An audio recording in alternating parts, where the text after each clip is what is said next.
Bonjour à tous. Aujourd'hui, dans le cadre de l'utilisation de Cell, je vais vous parler de la fonction compter les matériaux.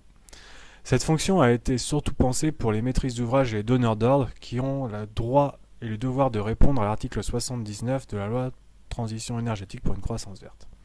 Cette fonction, on peut y accéder via l'icône ici ou en faisant un clic droit dans la zone et sélectionner la fonction compter les matériaux. Aujourd'hui, cette fonction, compter les matériaux, on va pouvoir utiliser aussi bien les dossiers en cours que les dossiers qui ont été publiés par des personnes extérieures. Donc je vais m'intéresser justement à la sélection des solutions à compter qui ont été réalisées dans l'année. Donc soit j'ai fait un bon suivi de chantier, dans ce cas-là je sélectionne les suivis de chantier que j'ai réalisés, soit j'ai pas pu faire les suivis de chantier ou je sais que ces solutions sont très bonnes par rapport à ce qui a été réalisé, et je sélectionne les solutions qui ont été proposées par des entreprises et sélectionnées lors de l'appel d'offres. Je ne vais pas sélectionner tous les projets en imaginant que certains n'aient pas été retenus par les appels d'offres ou qu'ils étaient antérieurs ou qu'ils n'ont pas encore eu lieu. Donc une fois que j'ai sélectionné mes projets, je vais devoir m'intéresser aux couches de surface. Donc je sélectionne ici la couche de roulement et ici j'ai une couche de roulement et une couche de liaison. Pourquoi les couches de surface? Parce qu'elles interviennent aussi dans la loi de transition énergétique pour une croissance verte. Et du coup, dans le même cadre, je vais devoir m'intéresser aux couches d'assises. Ici, j'en ai pas, ici, j'en ai deux, et c'est tout. Et je fais suivant.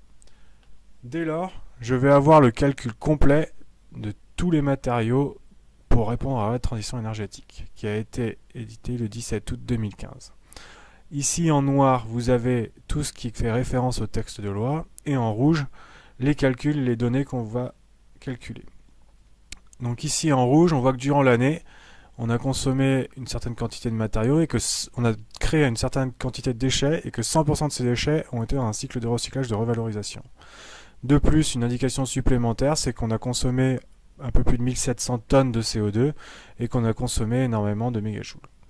Quand on s'intéresse maintenant aux couches de surface et aux couches d'assises, on remarque que déjà on a utilisé une certaine quantité de matériaux recyclés dans nos projets, et lors de la couche de surface on était 23% de matériaux recyclés, et dans nos couches d'assises on était à plus de 30%. Ici il y a le tableau sur la préservation de la ressource. Pour la préservation de la ressource, on va s'intéresser justement aux différentes couches de surface et couches d'assises que l'on a sélectionnées, ainsi que les sous-totaux et que le total global, comme vous pouvez le voir ici. On a ensuite deux tableaux sur l'énergie de procédé. Le deuxième tableau concerne l'ensemble du chantier, c'est-à-dire toutes les solutions et ce qu'elles ont coûté. Le premier tableau s'intéresse uniquement aux couches de surface, les unes après les autres, et la sous-totale, et aux couches d'assises, pareillement, toutes les couches ainsi que le sous-total. On va observer la même chose pour le gaz à effet de serre avec la tonne de CO2 équivalente pour les couches de surface, pour les couches d'assises et la totalité sur le chantier. On a aussi un critère sur la tonne kilométrique. On remarque bien que les totaux qui apparaissent dans les tableaux sont les mêmes que ceux qui apparaissent dans le texte pour pouvoir justifier par la suite de travail sur ces valeurs. On peut alors exporter un dossier Excel sur lequel on va avoir l'ensemble des données. Donc là, il est en train de se télécharger et je l'ouvre.